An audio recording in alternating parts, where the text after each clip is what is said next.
Hi dear students, आप देख रहे हैं मेरा यूट्यूब चैनल स्वामी मनोज केमिस्ट्री। आज हम स्टार्ट कर रहे हैं क्लास 12th में D and F block elements.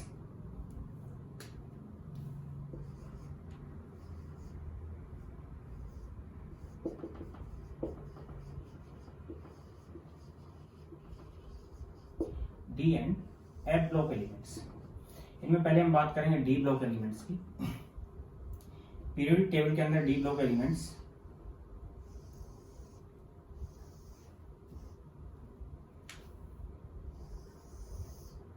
S और पी ब्लॉक एलिमेंट्स के बीच में होते हैं।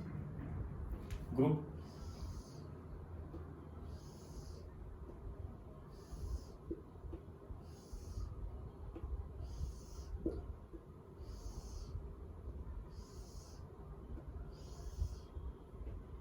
टेन ग्रुप्स इसके अंदर प्रेजेंट होते हैं। 4 सीरीज बना रहा हूं मैं।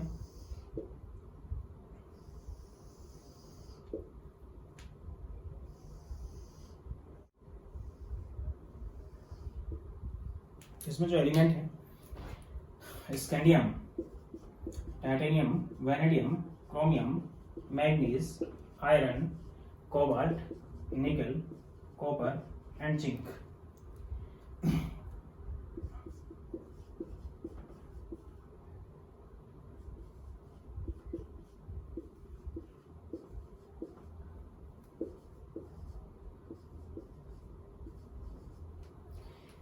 Yttrium, zirconium, niobium, molybdenum, technetium, ruthenium, rhodium, palladium, argentum and cadmium।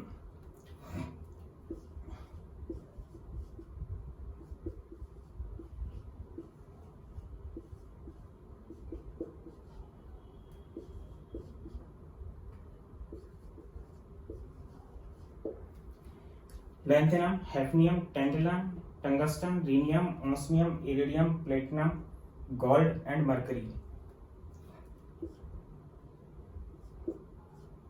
Actinium, lanthanum के बाद और लैंथेनम के बाद लैंथेनॉइड्स और एक्टिनियम के बाद एक्टिनॉइड्स आने के बाद यहाँ पे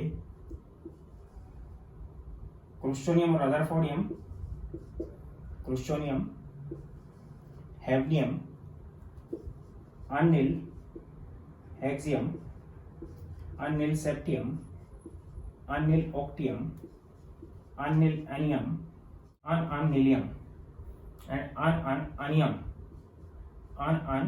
बाइयम। 112 तक के एलिमेंट मैंने यहाँ पे बना दिए हैं, जिनमें अगर एटॉमिक नंबर हम देखें तो एटॉमिक नंबर यहाँ से स्टार्ट होगा 21 से लेके 30 तक ये एलिमेंट है। 39 से लेके 48 तक के ये एलिमेंट है। 57 के बाद लैंथेनॉइड्स आ जाते हैं। 57 के बाद जो 71 तक लैंथेनॉइड्स होते हैं। 72 से लेके 80 तक के ये एलिमेंट है। 89 के बाद फिर एक्टिनॉइड्स आ जाते हैं। 90 से 103 तक ये 104 है, ये 105 है। इसी टाइप से ये 112 है। 112 तक के एलिमेंट्स मैं यहाँ पे यूज कर रहा हूँ।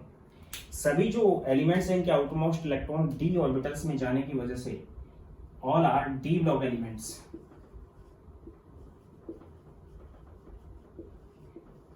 सभी यहाँ पे डी ब्लॉक एलिमेंट्स हैं। इनमें से ये वाला जो ग्रुप है which is 3rd, 4th, 5th, 6th, 7th, 8th, 9th, 10th, 11th and 12th, यानी 3rd से 12th तक के जो ग्रुप्स हैं वो सभी डी ब्लॉक के एलिमेंट हैं। इनकी पहले जो फर्स्ट सेकंड ग्रुप है एस ब्लॉक है। 13 से 18 तक के बी ब्लॉक है और एफ ब्लॉक को हमने नीचे पुट किया है बॉटम के अंदर। यहाँ पे अगर देखें तो ये फर्स्ट बी है, ये सेकंड बी है, ये 3rd बी है। मोजले पीरियड टेबल में ये 4th बी है, ये 5th बी है, ये 6th बी है, ये 7th बी है और ये 3 group 8th, 9th and 10th ये 8th बी है। ये ग्रुप्स प्रेजेंट है। इन सभी एलिमेंट्स को केवल सेकंड बी के एलिमेंट्स को छोड़ के बाकी यहां से और यहां तक के जितने भी एलिमेंट हैं which are called transition element.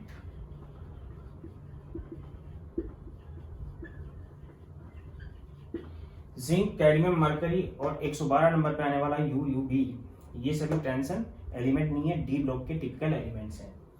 Technetium एक मैन मेड एलिमेंट है, तो मैं यहाँ पे पुट कर देता हूं। इस ग्रुप को हम बोलते हैं coinage metal group, coin metal group है। तो यहाँ पे जनरल प्रॉपर्टीज मैं यहाँ पे पुट करता हूं। Number first, zinc, cadmium and mercury not, कौन सा एलिमेंट नहीं है, ट्रांजिशन एलिमेंट।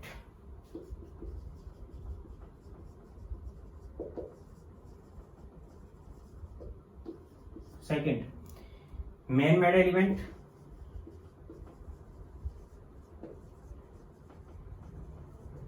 टेक्नीशियम जो कि 43 नंबर पे आ रहा है, ये मैन मेड एलिमेंट है। थर्ड,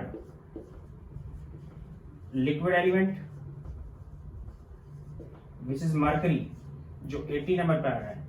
इन सब में केवल लिक्विड एलिमेंट एक है जो ये है। Fourth, coin metals, copper, silver and gold जो कि फर्स्ट भी या 11th ग्रुप में आ रहे हैं। इसी टाइप से इस सीरीज को हम नाम देते हैं फर्स्ट ट्रांजिशन सीरीज,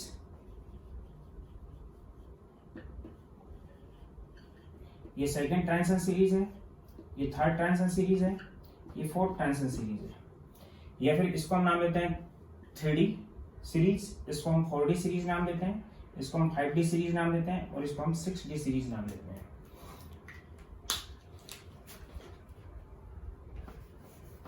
फोर्थ, सबसे ज्यादा हायर ऑक्सीडेशन स्टेट जो होगी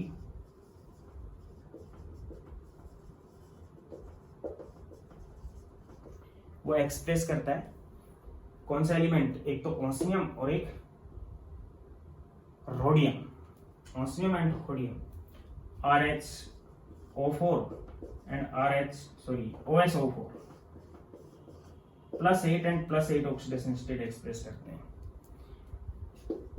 हायर ऑक्सीडेशन स्टेट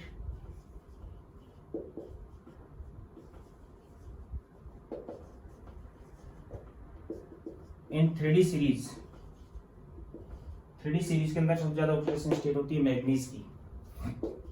मैग्नीज +7 तक की ऑक्सीडेशन स्टेट एक्सप्रेस करता है। हायर कंडक्टेंस, सिल्वर की होती है, सबसे ज्यादा कंडक्टेंस होती है सिल्वर की। इनर्ट मेटल्स, इनर्ट जो मेटल्स होती हैं इनर्ट मेटल्स कौन सी होती हैं, सिल्वर, गोल्ड और प्लेटिनम। सिल्वर, गोल्ड और प्लेटिनम रिएक्टिव नहीं होती है, इसलिए इनको नाम दिया हमने inert metals. Magnetic metals,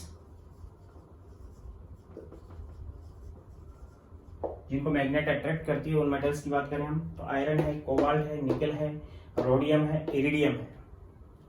iron, cobalt, निकल, rhodium and iridium. High dense metal,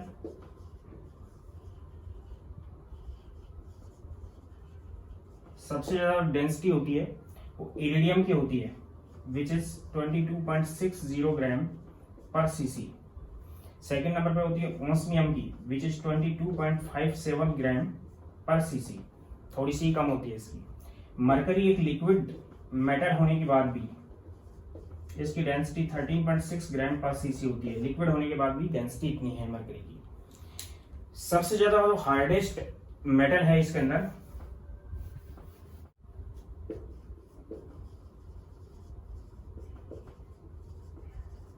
वो टंगस्टन है, जिसके बल्ब फिलामेंट बनाए जाते हैं।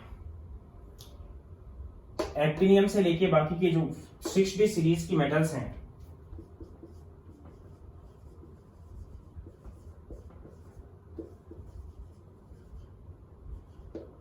ये सभी रेडियो एक्टिव हैं। कौन सी मेटल्स हैं, रेडियो एक्टिव मेटल्स प्रेजेंट है यहाँ पे। तो ये थी इनकी जनरल कैरेक्टर। अब हम बात कर रहे हैं general properties of D block elements.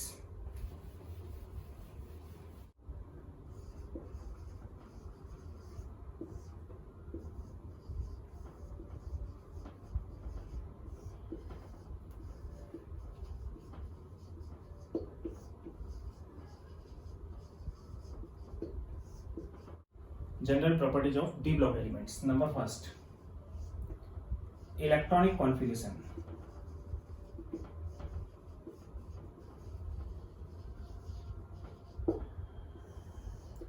General जो इलेक्ट्रॉनिक कॉन्फ़िगरेशन होगी वो तो होगी N/S0 to 2. जनरल 0 भी हो सकती है, 1 भी हो सकती है और 2 भी हो सकती है. एंड N-1 D 1 to 10, 1 से 10 तक होगी. लेकिन जो 3D सीरीज की मेटल्स हैं उसकी 4S 1 और 2, एक हो सकती है, 2 हो सकती है. And 3D 1 to 10. जो 4D की मेटल्स हैं 5S 0 से 2 तक, 0, 1, 2 हो सकती है. And 4D 1 to 10. जो 5D है इसमें 6S 1 to 2, 5D 1 to 10 होती है. यानी कि 0 एक पैलेडियम में होती है केवल, जिसको मैं अभी एक्सप्लेन कर रहा हूं यहां पे.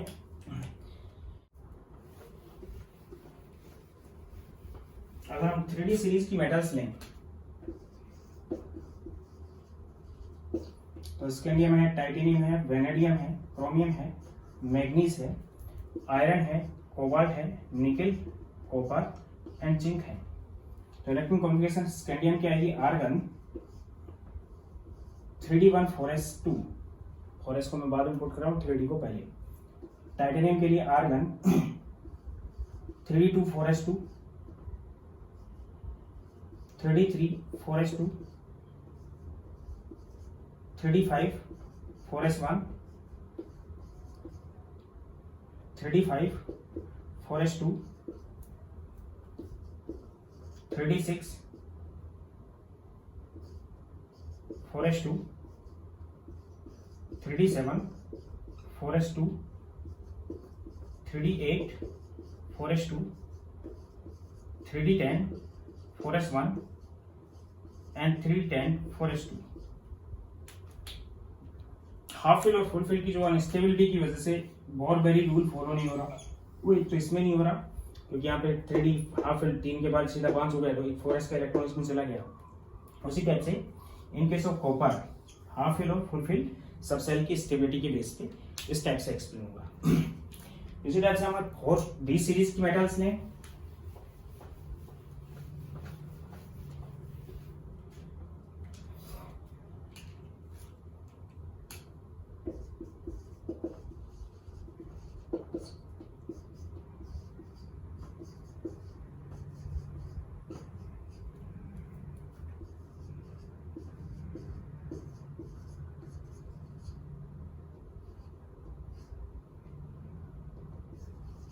कैडमियम तक. तो यहां से स्टार्ट होता है वो क्रिप्टॉन 36 पे, तो यार ये 39 पे है. 5s2 4D 1, 5s2 4D2, 5s2 4D3, 5s2 4D4, sorry 5s1 45, 5s2 45, 5s2 46, 5s2 47, 5s0 and 4010, 5s1 and 4010, 5s2 and 4010. ये रूल फॉलो नहीं हो रहा, वो कहाँ पे नहीं हो रहा, ऑफ प्रिंसिपल और बोर-बेरी. एक तो मोलिब्डेनम है क्योंकि हाफ फिल और फुल फिल सब सेल की अनस्टेबिलिटी, और एक पैलेडियम जिसमें एम्प्टी सब सेल की स्टेबिलिटी, और एक अर्जेंटम सिल्वर के अंदर. यानी पैलेडियम में 5s0 आता है, उस कंडीशन में 0 भी हो सकता है इसमें. इसी टाइप से जो 5D सीरीज है उसके अंदर जो एलिमेंट्स आएंगे उनकी इलेक्ट्रॉनिक कॉन्फ़िगरेशन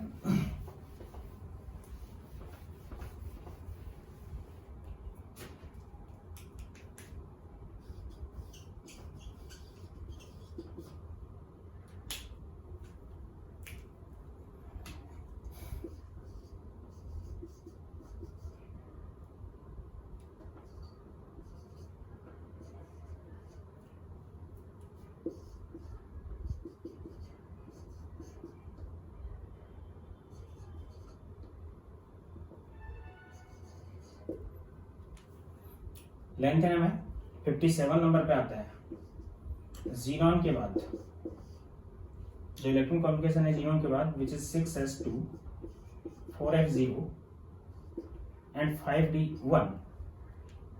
इस केस में 6s2 4f14 5d2 6s2 क्योंकि ये 57 पे ये 72 पे आ रहा है तो 14 इलेक्ट्रॉन हो जाएंगे F के अंदर, F ब्लॉक एलिमेंट आ जाते हैं बीच में। 4f14 and 5d3 6s1 4f14 and 5d5 6s2 4f14 and 5d6 sorry 5d5 6s2 4f14 and 5d6 6s2 4f14 5d7 6s2 4f14 5d8 6s1 4f14 5d10 and 6s2 4f14 and 5d10। यानी कि यहाँ पे जो variation आता है तो एक तो टंगस्टन में आता है, इसमें एक इलेक्ट्रॉन है, और एक आता है गोल्ड के अंदर, इसमें एक इलेक्ट्रॉन है और इसमें 10, क्योंकि यहाँ पे हाफ फिल और यहाँ पे फुल फिल सबसेल की स्टेबिलिटी, यहाँ पे हाफ फिल और यहाँ पे हाफ फिल सबसेल की स्टेबिलिटी पे डिपेंड करता है। तो ये जनरल इलेक्ट्रॉन कॉन्फ़िगरेशन है और ये सीरीज के इलेक्ट्रॉन कॉन्फ़िगरेशन है। अब हम बात कर रहे हैं सेकंड नंबर पर ट्रांजिशन मेटल्स। क्यों नाम देते हैं हम इनको?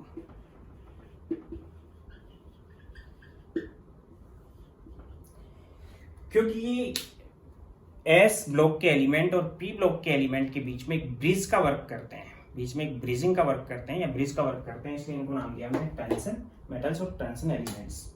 Due to bridging property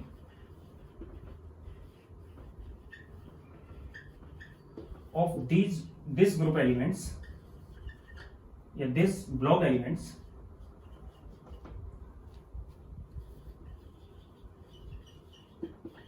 between S block and P block elements।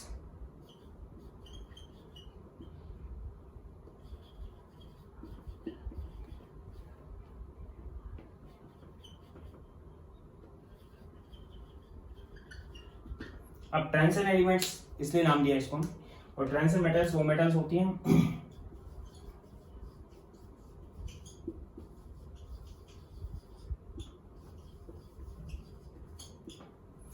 contain electronic configuration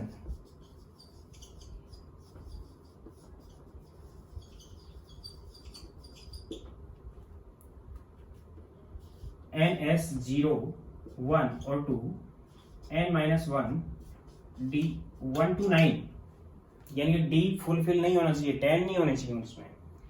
in their atom और इन आयंस, इलेक्ट्रॉन कॉन्फ़िगरेशन ये है अगर उनके एटम में और आयंस में, तो उनको हम नाम दे रहे हैं ट्रांजिशन मेटल एटम्स या ट्रांजिशन। यानी कौन कौन सी, जो जिंक कैडमियम और मरकरी है वो ट्रांजिशन एलिमेंट नहीं होंगे, लेकिन कॉपर ट्रांजिशन एलिमेंट हो जाएगा। अगर कॉपर की हम बात करें तो कॉपर इस टाइप से होता है, 29 नंबर पर आ रहा है, उसकी इलेक्ट्रॉन कॉन्फ़िगरेशन है argon 3d10 and 4s1, D full fill है तो हम इसको ट्रांजिशन मेटल नाम नहीं दें, लेकिन कॉपर +1 आयन बनाता है तो उस कंडीशन में इसकी कॉन्फ़िगरेशन हो जाती है आर्गन 3d10 4s0। यानी कि इलेक्ट्रॉन फिल तो नया इलेक्ट्रॉन फिल तो डी में मींस 3d में होता है और निकालना होता है तो 4s से निकलता है पहले इलेक्ट्रॉन, तो एक इलेक्ट्रॉन 4s से निकल गया Cu+ में, तो अब BD क्या है, फुल फिल है। लेकिन कॉपर Cu+2 आयन भी बनाता है, तो उस कंडीशन में क्या हुआ कि argon 3d9 and 4s0 configuration transition metal जैसी होगी, या ट्रांजिशन मेटल हो या फिर ट्रांजिशन आयन हो, तो उस कंडीशन में उसको हमने ट्रांजिशन की कैटेगरी में रखा है। लेकिन इन case of zinc cadmium and mercury, zinc cadmium और मरकरी की अगर बात करें हम, तो इसकी इलेक्ट्रॉन कॉन्फ़िगरेशन होती है वो होती है 4s2 3d10, तो ट्रांजिशन मेटल नहीं हो सकती, डी फुलफिल है इसमें। इसी टाइप से इसकी होती है 5s2 4010, इसी टाइप से इसकी होती है 6s2 4f14 एंड 5d10। तो ये सभी फुलफिल होने की वजह से ये ट्रांजिशन मेटल नहीं है। अगर इन तीनों के हम आयन भी देखें तो जिंक जो आयन बनाती है Zn+2 बनाती है, कैडमियम जो आयन बनाती है Cd+2 बनाती है, और मरकरी जो आयन बनाती है Hg+2 और Hg+ आयन बनाती है। यानी कि जिंक के केस में अगर देखते हैं तो 4s में तो 0 इलेक्ट्रॉन हो जाएंगे और 3d में 10 फुलफिल ही रहेगा डी। इसके केस में 5s में 0 हो जाएंगे और 4d फुलफिल रहेगा 10। इसके केस में 6s में 0 हो जाएंगे, 4f 14 रहेंगे और 6d के अंदर 5d के अंदर फुलफिल रहेगा 10 इलेक्ट्रॉन। यानी कि आयंस के केस में भी फुलफिल d ऑर्बिटल्स होने की वजह से zinc, cadmium and mercury are not transition elements. These are not transition elements. ये ट्रांजिशन एलिमेंट्स नहीं है। Third is metallic nature.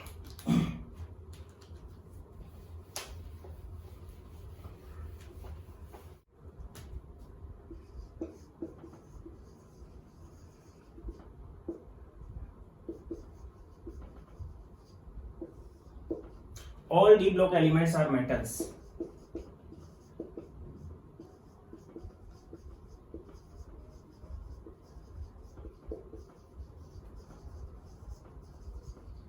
Due to low ionization potential,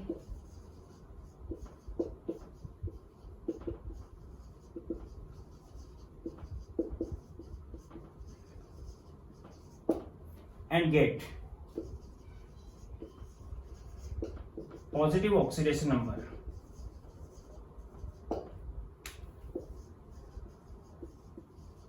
Easily and behave like metals. Metallic behaviour होता है इसमें।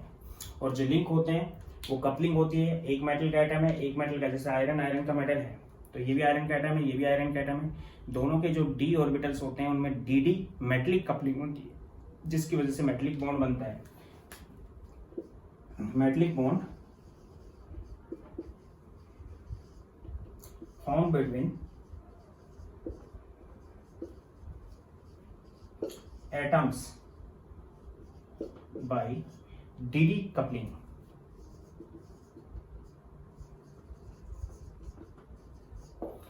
और extent of DD coupling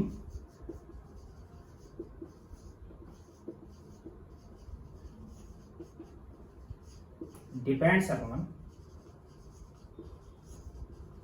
number of unpaired electrons.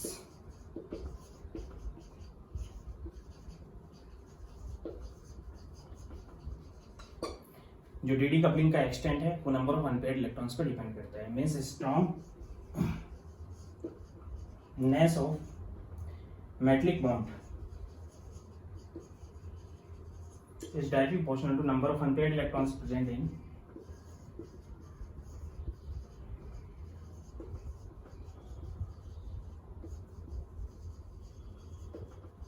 d orbitals. d orbitals के अंदर जितने ज्यादा अनपेड इलेक्ट्रॉन प्रेजेंट होंगे उतनी अच्छी डी कपलिंग होगी, उतना अच्छी मेटलिक स्ट्रॉन्ग बॉन्ड बनेगा। Fourth,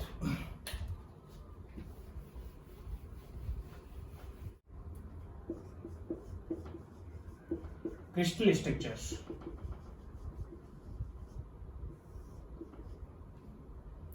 scandium, titanium, vanadium, chromium, manganese, iron, cobalt, nickel, copper and zinc की अगर हम बात करें, इसी टाइप से सेकेंड जो 4D सीरीज है या फिर सेकेंड ट्रांजिशन सीरीज है उसकी हम बात करें, yttrium, zirconium, niobium, molybdenum, technetium,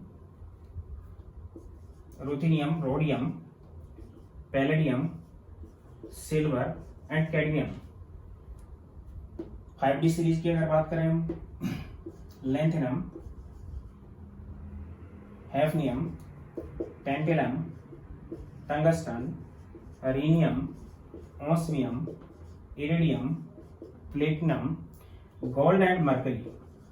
अगर इन सब की हम बात करें तो ये जो दोनों ग्रुप हैं इन दोनों ग्रुप के अंदर HCP एंड BCC टाइप के क्रिस्टल होते हैं।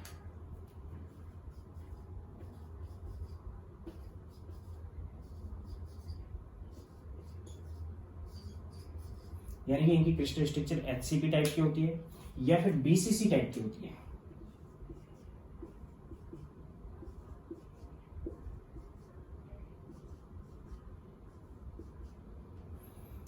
इसी टाइप से अगर इन दोनों ग्रुप की बात करें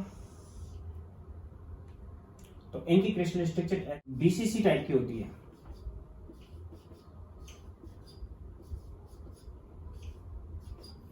इन दोनों ग्रुप की अगर हम बात करें तो इनकी क्रिस्टल स्ट्रक्चर HCP टाइप की होती है। मैग्नीज की कोई स्पेसिफिक क्रिस्टल स्ट्रक्चर नहीं होती है, फिर भी अगर पाया जाता है तो कॉम्प्लिकेटेड HCP में पाया जाएगा। ये HCP,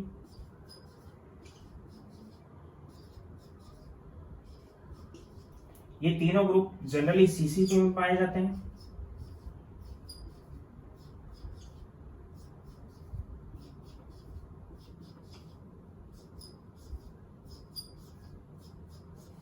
और इन तीनों की कोई क्रिस्टल स्ट्रक्चर स्पेसिफिक नहीं होती है।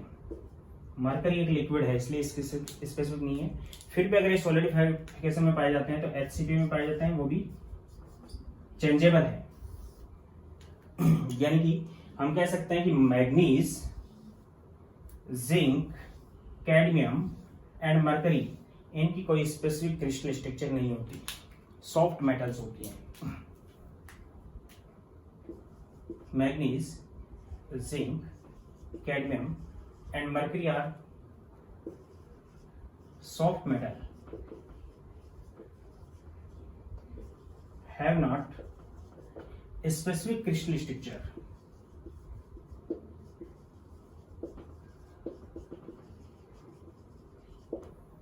इनकी कोई अच्छी क्रिस्टल स्ट्रक्चर स्पेसिफिक नहीं होती है। बाकी सभी क्रिस्टल स्ट्रक्चर होती है। जहां पे HCP है वो हेक्सागोनल क्लोज पैकिंग,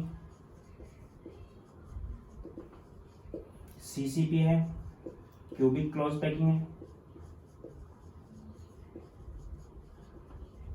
जिसको हम HCC भी नाम देते हैं।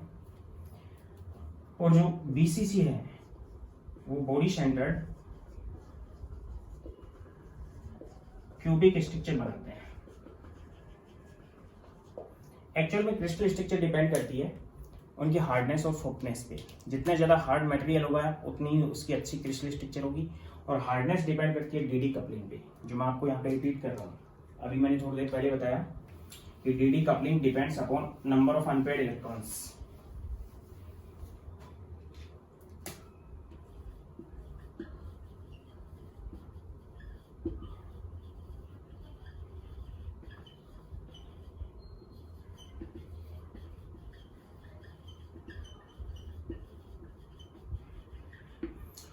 और जितनी ज्यादा अच्छी DD कपलिंग होगी उतनी ही एंथैल्पी ऑफ एटोमाइजेशन होगी।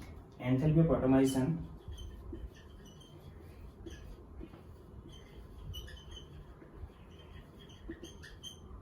is directly proportional to extent of DD coupling.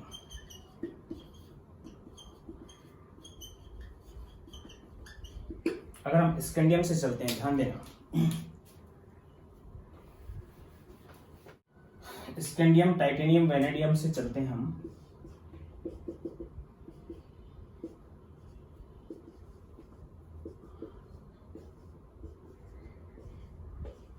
Zinc तक, तो नंबर ऑफ अनपेयर्ड इलेक्ट्रॉन्स लेंगे।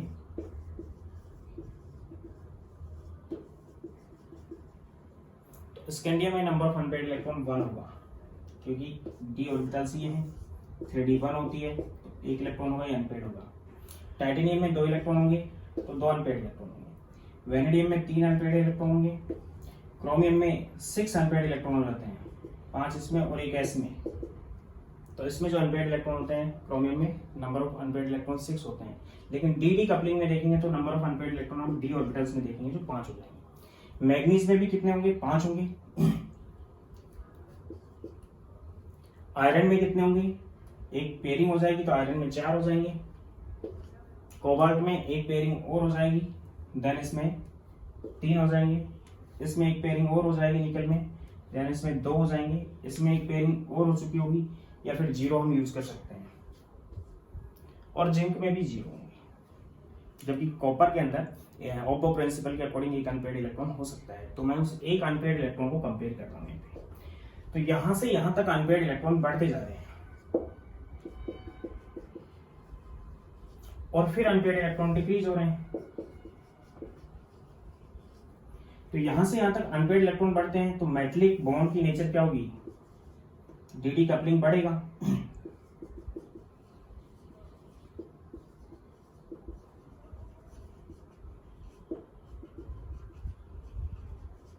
और यहां से यहां तक डी कपलिंग डिक्रीज होगा।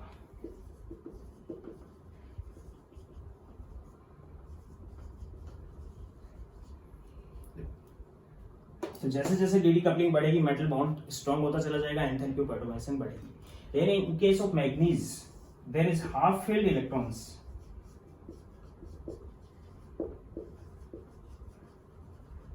Stable configuration. Number of unpaired electron तो सबसे ज्यादा है। क्रोमियम में हम 4 यूज कर सकते हैं, 5 यूज कर सकते हैं। मैं 4 के अकॉर्डिंग बता रहा हूँ और 5 के अकॉर्डिंग बता रहा हूँ, तो इसमें भी हाफ फील्ड है। लेकिन फिर भी हम 4 के अकॉर्डिंग देखें तो 4 अनपेयर्ड इलेक्ट्रॉन इसमें रहेंगे, क्योंकि फॉरेस्ट में अगर 2 इलेक्ट्रॉन होते हैं वो प्रिंसिपल के अकॉर्डिंग, तो अनपेयर्ड इलेक्ट्रॉन बढ़ते जा रहे हैं। लेकिन ये कंप्लीटली हाफ फील्ड है। एस ऑर्बिटल भी और पी ऑर्बिटल, डी ऑर्बिटल भी, दोनों हाफ फील्ड है। हाफ फील्ड है तो स्टेबल कॉन्फिगरेशन होगी।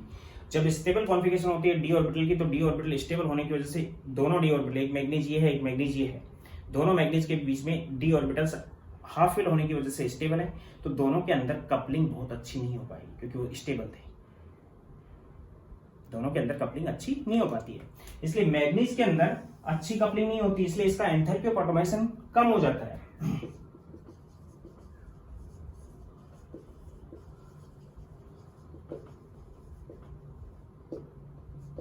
डिक्रीज्ड, कम हो गया। क्यों कम हुआ, क्योंकि कपलिंग अच्छी नहीं है। There is no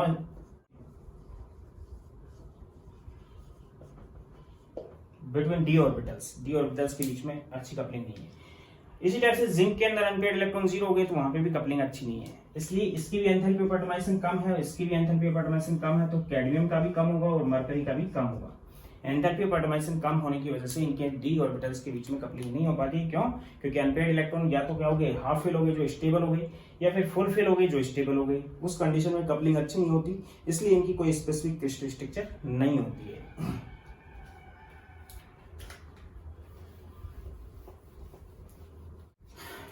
Manganese, cadmium, mercury and zinc are soft metals, have not specific crystal structure.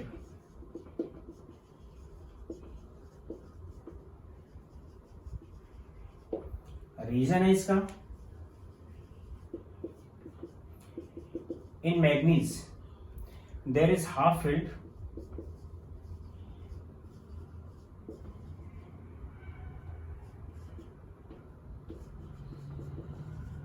d orbitals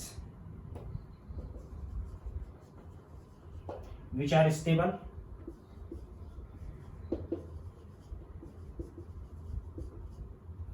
resultant extent of decoupling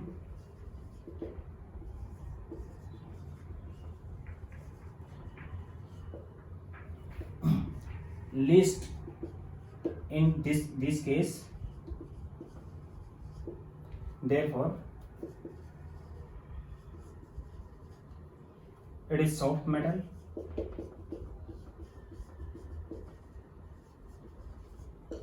and having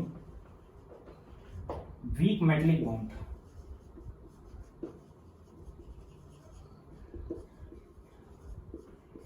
between manganese atoms। इसी टाइप से हम बता सकते हैं in case of zinc, cadmium and mercury,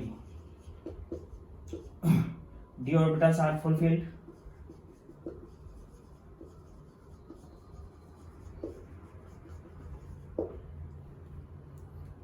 are stable also,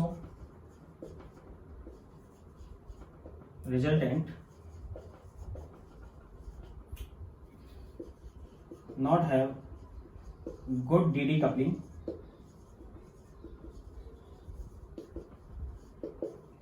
between metallic bond, metal metal bond,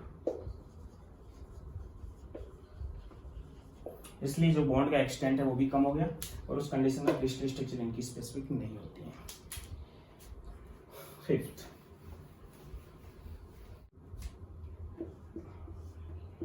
atomic size.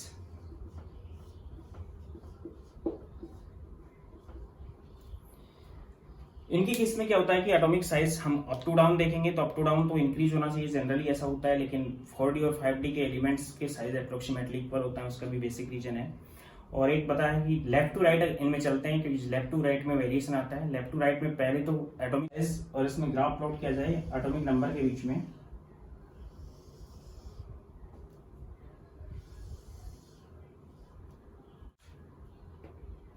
यहाँ पे मैं ले रहा हूं atomic size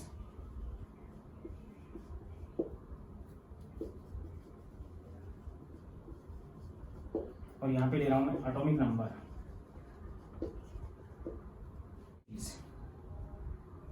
scandium, titanium, vanadium, chromium, manganese, iron, cobalt, nickel, copper and zinc. Scandium, titanium, vanadium, chromium, manganese, iron, cobalt, nickel, copper and zinc. Atomic size पहला decrease होता है, फिर कांस्टेंट रहता है और लास्ट में इंक्रीज हो जाता है। इसी टाइप से 4D एलिमेंट्स का साइज बड़ा होता है 3D से।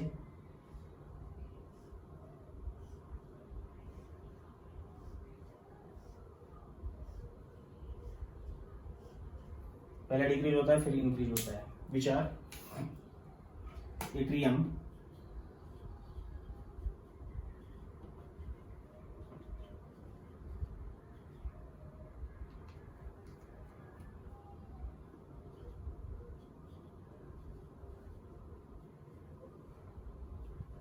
कैडमियम। ये 4D सीरीज है, ये मैंने 3D सीरीज यूज की है, ये 4D सीरीज यूज की है। अगर हम 5D सीरीज के एटॉमिक साइज की बात करें तो 5D सीरीज में this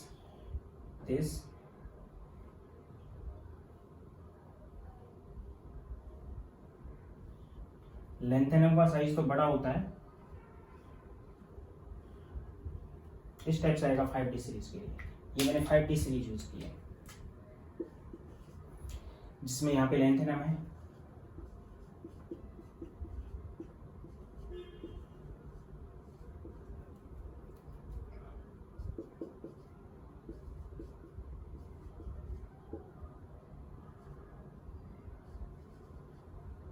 and mercury. In 3D series के एलिमेंट्स का साइज 4D सीरीज के एलिमेंट्स के साइज से कम होता है, लेकिन 5D सीरीज के एलिमेंट्स का साइज और 4D सीरीज के एलिमेंट्स का साइज जिर्कोनियम का हैफनियम के इक्वल, नायोबियम का टेंडेनियम के अप्रोक्स, मोलिब्डेनम का टंगस्टन के, टेक्नीशियम का रिनियम के, रुथेनियम का ओस्मियम के, रोडियम का इरिडियम के, पैरेडियम का प्लेटिनम के, सिल्वर का गोल्ड के और कैडमियम का मरकरी के इक्वल होता है। It is due to lanthanide contraction.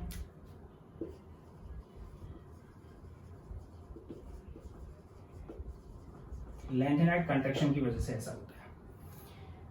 Lanthanum का बड़ा होता है क्योंकि लेंथेनम के बाद लेंथेनम 57 पे आता है, हैफनियम 72 पे आता है। बीच में 14 एलिमेंट लेंथेनॉइड्स आ गए जिनमें रेगुलर साइज डिक्रीज होता है, जिसका इफेक्ट आगे आने वाले एलिमेंट्स पे भी पड़ता है। इसलिए 5D सीरीज के बाकी एलिमेंट्स का साइज 4D सीरीज के रिलेटिव एलिमेंट्स के साइज के अप्रोक्सीमेटली इक्वल होता है। अब पहले साइज घटता है, फिर कांस्टेंट रहता है, फिर बढ़ता है। अगर इसका केस देखें तो आयरन, कोबाल्ट और निकल का लगभग कांस्टेंट रहता है और बाद में बढ़ जाता है। स्कैंडियम और टाइटेनियम का साइज जिंक से बड़ा होता है, पहले घटेगा फिर कांस्टेंट रहेगा फिर बढ़ेगा। यानी सबसे बड़ा साइज स्कैंडियम का, फिर टाइटेनियम का, फिर जिंक का और फिर इस साइड से चलेगा। उस कंडीशन में मैं बता सकता हूं कि शुरुआत में होता है क्या, लेफ्ट टू राइट चलते हैं तो left to right in series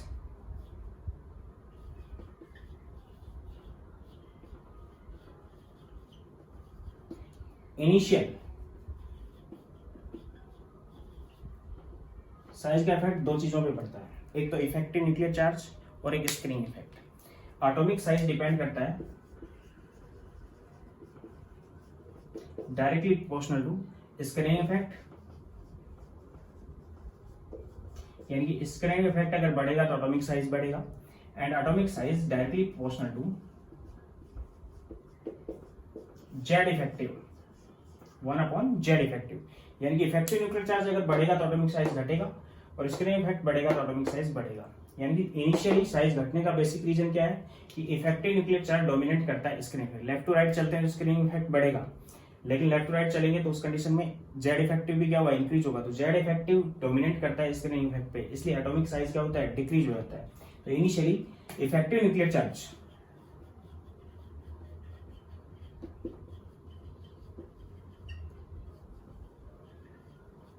Z effective dominate on screening effect,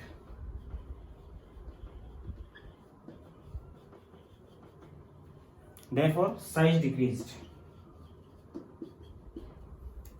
mid के अंदर effective nuclear charge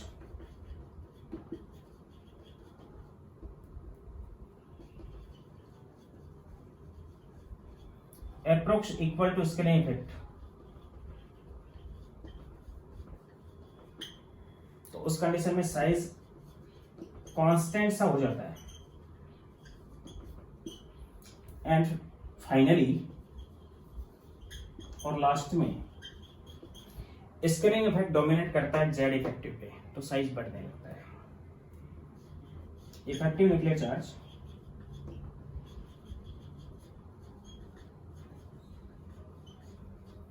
less than screening effect, then size increased, तब साइज बढ़ने लगता है। तो शुरुआत में घटता है, बीच में कांस्टेंट रहता है और लास्ट में बढ़ जाता है।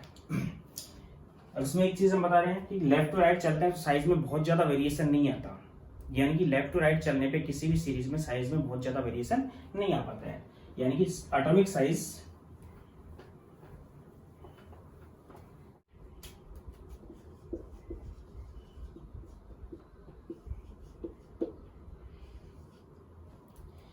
of elements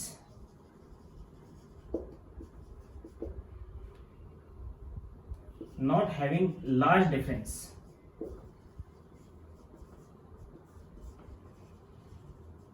एलिमेंट्स के साइज के अंदर कोई ज्यादा डिफरेंस नहीं होता है इनमें।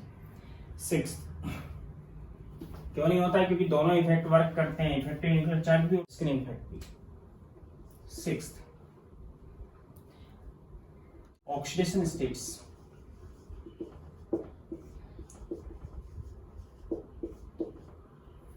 जनरली डी ब्लॉक के element variable oxidation state express करते हैं। क्योंकि वेरिएबल इसलिए करते हैं क्योंकि सक्सेसिव आयनाइजेशन पोटेंशियल के बीच में गैप कम होता है, इसलिए एक इलेक्ट्रॉन को निकालने के लिए जितनी एनर्जी दे रहे हैं थोड़ी सी अगर हमने बढ़ा दी, गैप कम है उनमें, तो दूसरा इलेक्ट्रॉन भी निकल जाएगा। यानी कि आयनाइजेशन पोटेंशियल में बहुत कम गैप होने की वजह से हम उनके एक से ज्यादा आयन बना सकते हैं। यानी कि D block elements express variable oxidation states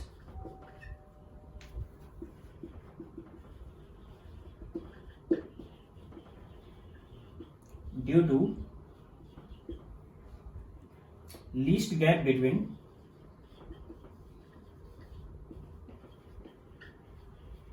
successive ionization potential।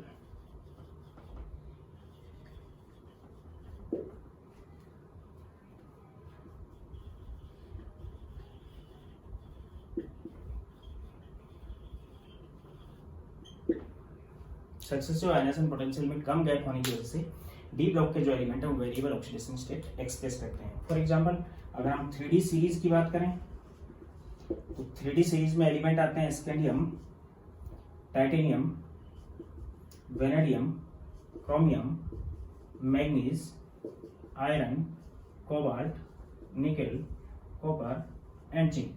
इन सभी एलिमेंट्स में अगर देखें तो स्कैंडियम एक ऐसा एलिमेंट है जो +3 ऑक्सीडेशन स्टेट एक्सप्रेस करता है, +2 नहीं करता है। बाकी सभी एलिमेंट +2 ऑक्सीडेशन स्टेट एक्सप्रेस करते हैं क्योंकि 4s में 2 इलेक्ट्रॉन होते हैं, वो इजीली निकल पाते हैं। क्रोमियम और कॉपर +1 ऑक्सीडेशन स्टेट भी एक्सप्रेस करते हैं क्योंकि 4s में 1 इलेक्ट्रॉन प्रेजेंट होता है इनमें। बाकी के स्कैंडियम केवल एक ही ऑक्सीडेशन स्टेट एक्सप्रेस करता है विच इज +3। ध्यान रख लेना, कई बार पूछा गया क्वेश्चन है। ये +2 +3 एंड +4 करता है, ये +2 +3 एंड +4 एंड +5 करता है, +2 +3 +4 +5 एंड +6 भी करता है।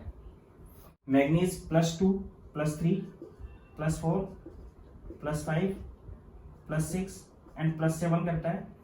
+2 +3 एंड +4 करता है। +2 एंड +3 करता है। निकेल +2 एंड +3 करता है। ये +4 भी करता है। ये बहुत कम एलिमेंट्स में +5 भी एक्सप्रेस करता है। कॉपर +1 और +2 करता है और जिंक केवल +2 करता है। यानी कि स्कैंडियम एक ऐसा एलिमेंट है जो +3 करता है और जिंक एक ऐसा एलिमेंट है जो +2 करता है। इसका रीजन ये है कि इसकी जो इलेक्ट्रॉन कॉन्फ़िगरेशन होती है 4s2 एंड 3d1 होती है। जैसे ही 2 इलेक्ट्रॉन को निकालते हैं तीसरा इलेक्ट्रॉन भी इजीली निकल जाता है, तो उस कंडीशन में ये +3 करता है। इसके केस में होती है 4s2 एंड 3d10, ये फुलफिल होता है। ये 2 इलेक्ट्रॉन यहाँ से निकल जाते हैं तो केवल +2 करता है। बाकी के सब वेरिएबल करते हैं क्योंकि सक्सेसिव आयनाइजेशन पोटेंशियल के अंदर गैप कम होता है। सबसे ज्यादा ऑक्सीडेशन स्टेट एक्सप्रेस करता है वो कौन करता है? मैग्नीज करता है। यहाँ पे +7 तक की ऑक्सीडेशन स्टेट एक्सप्रेस करता है। इनमें जो टाइटेनियम है वो तीनों करता है, जिसमें +4 कम स्टेबल है उसकी। वेनेडियम है इसकी +5 और +4 कम स्टेबल है। क्रोमियम है इसकी +4 कम स्टेबल है। मैग्नीज की +6 कम स्टेबल है। आयरन की +4 +5 कम स्टेबल है। कोबाल्ट की +4 कम स्टेबल है। बाकी सभी की स्टेबल ऑक्सीडेशन स्टेट्स हैं। तो आज के लेक्चर में इतना ही। बाकी की जो प्रॉपर्टीज है वो नेक्स्ट लेक्चर में कल। समझ आ गया हुआ तो इसको अपनी कॉपी में नोट करें, लाइक करें, शेयर करें एंड सब्सक्राइब करें। Thank you.